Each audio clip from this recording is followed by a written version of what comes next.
அந்த 90s தொடங்கும் பொழுது அந்த 90s காலகட்டத்தில், ஏன்னா 90s அப்படின்றது இப்போ வரைக்குமே வந்து எல்லாரும் பார்த்தீங்கன்னா 90s கிட்ஸை வந்து தலையில் தூக்கி வச்சு ஆடுவாங்க. திருமணம்னாலே என்னன்னு தெரியாதவங்க இப்போ அவங்க அப்படின்ற அளவுக்கு 90s காலகட்டத்தில் பிறந்தவங்களுக்கு இப்படி ஒரு பேரும் உண்டு.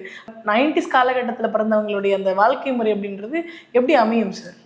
எப்படி அமையலாம், அமைஞ்சிக்கிட்டு இருக்கு, போயிட்டு இருக்கு, அமைஞ்சிட்டு இருக்கு. Going on.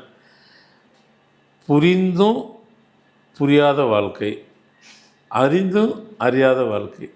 புரிந்த மாதிரி இருக்குது ஆனால் புரியல, வளர்ந்துட்டு இருக்கிறாங்க. எல்லாம் தெரிஞ்சிருச்சு ஆனால் தெரியாமல் வாழ்கிறாங்க.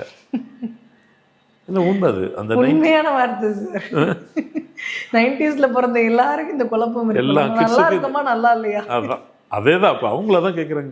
நான் நல்லா ஃபேமஸ், நல்லா சம்பாரிச்சிட்டேன், 90ஸ்ல பிறந்து நல்ல இந்த சின்ன வயசில் சம்பாரிச்சிட்டேன். அதான் அது சம்பாதிக்கிறாங்களா, சம்பாரிச்சாங்களா, அது புரிஞ்சுதா? ஸோ புரிஞ்சும் புரியாத வாழ்க்கை, எல்லாத்தையும் தெரிஞ்சும் தெரியாத வாழ்க்கை.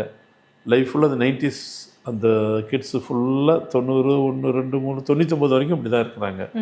இப்படி தான் இருக்கிறாங்கன்னு சொல்கிறத விட இப்படி தான் இருக்குங்கிறது தான். இப்படி தான் இருக்கும். இப்படி தான் இருக்கும். உங்கள் எழுத்து இப்படி தான் எழுதப்பட்டிருக்கிறது. உங்களுக்கு எழுதப்பட்ட எழுத்து இப்படி தான்.